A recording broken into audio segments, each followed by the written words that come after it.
وزیر اعظم شهباز شریف سره د سریلانکا صدر رانیل وکرماسینګي په ټلیفون رابطه کړې او په اوسني سیلاب کې په لویه پیمانه شوې تباهۍ باندې د همدردۍ څرګندونه کړې ده.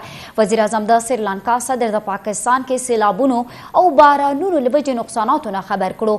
دواړو مشرانو مختلفو صوبو کې دوه اړخیزه تعلقات مضبوطولو خواهش څرګندونه هم کړې ده. وزیر اعظم شهباز شریف ته د سریلانکا صدر رانیل وکرماسینګي ټلیفون کړی دی او پاکستان کې په اوسني سیلاب کې په لویه پیمانه تباه شوې باندې د همدردۍ څرګندونه کړې ده.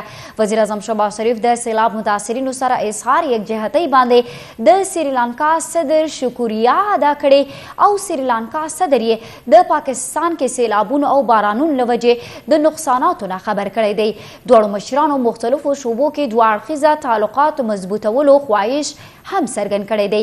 په دې موقع وزیر اعظم شهباز شریف وکرماسینګي ته د سریلانکا صدر په منتخب کېدو مبارکي هم ورکړې ده.